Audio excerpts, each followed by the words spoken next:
Hi అండి. Welcome to Harini Godavari రుచులు. ఈరోజు నేను చాలా సింపుల్‌గా చేసుకునే పాలకోవా చూపించబోతున్నానండి. పాలకోవా అంటే చాలా ప్రాసెస్ ఉంటుంది అని భయపడతాం కదా! అలా కాకుండా పాల పౌడర్ వాడకుండా మనం ఇంట్లో ఉండే పాలతోనే, ఇంట్లో ఉండే వాటితోనే పాలకోవా ఎలా చేసుకోవచ్చో చూపించబోతున్నానండి. ఇలా మోదకాల షేప్‌లోకి కూడా పెట్టుకోవచ్చనమాట. గణపయ్యకి చక్కగా నైవేద్యం కూడా పెట్టుకోవచ్చండి. అలాగే 10 రోజుల పాటు నిల్వ కూడా ఉంటాయి. ఒక అర లీటర్ పాలతోటి చేసుకున్నామనంటే గనక చక్కగా ఒక 35-40 వరకు పాలకోవలైతే వస్తాయండి. మనకి ఇష్టం వచ్చిన షేప్‌లోకి అయితే చేసుకోవచ్చు. మనకి ఇంట్లో ఏ మోల్డ్స్ ఉంటే కనుక వాటిలోకి చక్కగా స్టఫ్ చేసుకొని పెట్టుకున్నామనంటే ఇలా ఈజీగా పాలకోవలైతే వచ్చేస్తాయండి. చాలా టేస్టీగా కూడా ఉంటాయి. ఇప్పుడైతే రెసిపీలోకి వెళ్ళిపోదాం. పాలకోవా చేసుకోవడం కోసం అడుగు మందంగా ఉండే కడాయి కానీ లేదంటే కుక్కర్ని కానీ తీసుకోవచ్చండి. నేనైతే ఇలా కుక్కర్ని తీసుకున్నాను. ఇప్పుడు ఒకటి పాలు వేసుకుంటున్నానండి. ఒక పెద్ద గ్లాస్ పాలు వేసుకున్నాను కదా, అదే గ్లాస్ తోటి సగం వరకు బొంబాయి రవ్వ వేసుకుంటున్నానండి. ఉప్మా రవ్వ అంటాం కదా, దాన్ని వేసేసుకున్నాను.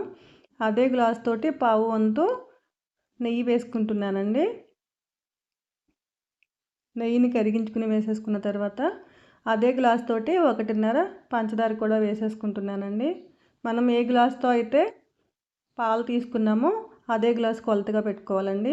ఒక గ్లాసు పాలు వేసుకున్నామనంటే అర గ్లాస్ వరకు బొంబాయి రవ్వ, పావు గ్లాసు నెయ్యి, అలాగే 1.5 గ్లాసు షుగర్ వేసుకోవాలండి. దీన్నంతా కూడా ఒక్కసారి కలిపేసుకున్న తర్వాత ఇప్పుడు ఈ గిన్నెని తీసుకెళ్ళి స్టవ్ మీద పెట్టేసుకుని ఉండలు లేకుండా చక్కగా కలిపేసుకోవాలండి.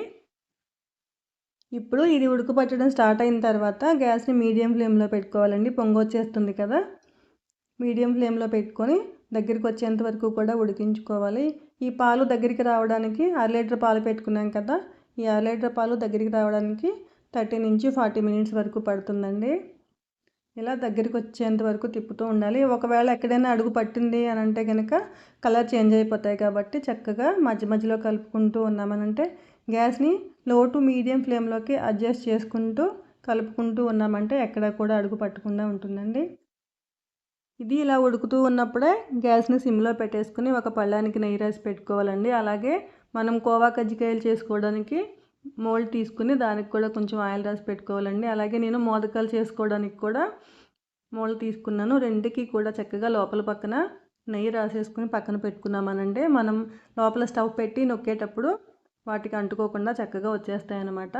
ఇలా దీన్ని పక్కన పెట్టేసుకుని ఇదిగోండి చక్కగా మధ్య మధ్యలో కలుపుకుంటూ దగ్గరికి వచ్చేంత వరకు కూడా ఉడికించుకోవాలండి.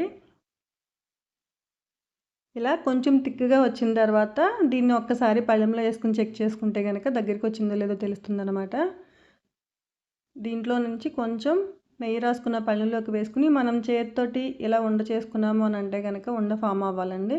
ఇదిగోండి దగ్గరికి వచ్చేసింది కదా, ఇప్పుడైతే స్టవ్ ఆపేసుకుని మనం ముందుగానే నెయ్యి రాసి పెట్టుకున్న పళ్ళెం ఉంది కదండి, దాంట్లోకి ఈ మిశ్రమాన్ని అంతా కూడా వేసేసుకోవాలి. ఇలా మిశ్రమాన్ని అంతా కూడా నెయ్యి రాసి పెట్టుకున్న ప్లేట్లోకి వేసేసుకుని కావాలంటే ఈ టైంకి మనం కదపకుండా వదిలేసామంటే బిళ్ళలు కూడా కట్ చేసుకోవచ్చండి. నేనైతే మోల్డ్ తీసుకున్నాను కాబట్టి ఇలా రౌండ్గా కలిపేసుకుంటున్నాను. దగ్గరికి వచ్చేంత వరకు కూడా కలుపుకోవాలి. ఇది కొంచెం దగ్గరికి వచ్చిన తర్వాత మనకి షేప్ వస్తుంది కాబట్టి దగ్గరికి వచ్చేంత వరకు ఒక 2 నిమిషాలు తిప్పుకున్నామనంటే ఒక 2 నిమిషాలకి దగ్గరికి వచ్చేస్తుంది అనమాట. ఇదిగోండి ఇలా దగ్గరికి వచ్చిన తర్వాత ఈ మిశ్రమం అంతా కూడా చక్కగా ఒక పక్కకు పెట్టేసుకుని ఇప్పుడు నెయ్యి రాసి పెట్టుకున్న మోల్డ్స్ ఉన్నాయి కదండి, వాటిలోకి కొంచెం కొంచెంగా తీసుకుంటూ ఇదిగోండి ఇలా పెట్టేసుకుని నొక్కేసుకున్నామంటే ఎక్సెస్ ఉన్నదంతా కూడా బయటకు వచ్చేస్తుంది కదా. ఇలా నొక్కేసుకుని చక్కగా తీసేసుకుని పక్కన పెట్టేసుకుంటే మనకి కజ్జికాయలు అయితే రెడీ అయిపోతాయండి. ఇలాగే మనం ఆ మోదకాల మోల్డ్స్ ఉంటాయి కదా, అలాగే సమోసా షేప్ కానీ మన దగ్గర ఏ మోల్డ్స్ ఉంటే ఆ మోల్డ్స్ తోటి చక్కగా చేసుకున్నామనంటే పిల్లలు చక్కగా రోజు బోర్ ఫీల్ అవ్వకుండా చక్కగా తినేస్తారనమాట. ఒకే షేప్ కాకుండా మన దగ్గర ఉన్న మోల్డ్స్లోకి అయితే చేసి పెట్టుకోవచ్చండి. ఇప్పుడు నేను మోదకాల మోల్డ్లోకి అయితే పెట్టుకుంటున్నానండి. ఇలా ఆ మోల్డ్కి సరిపోను పిండిని చక్కగా చేతితోటి నొక్కేసుకుని దాంట్లో పెట్టేసుకున్న తర్వాత దాన్ని నొక్కేసుకుని పైన ఎక్సెస్ ఉంటుంది కదా పిండి, దాన్ని తీసేసుకుని ఇదిగోండి లోపల అడుగు పక్కన ఒక్కసారి ఇలా నొక్కేసుకున్నామనంటే కనుక మోదకాల షేప్ అయితే వచ్చేస్తుందండి. చక్కగా గణపయ్యకి నైవేద్యం పెట్టుకోవచ్చు. అలాగే 10 రోజుల పాటు నిల్వ కూడా ఉంటాయండి. మీరు కూడా ఒక్కసారి ట్రై చేయండి. రెసిపీ నచ్చితే లైక్ చేయండి. నా ఛానల్ని సబ్స్క్రైబ్ చేసుకోవడం మాత్రం మర్చిపోకండి.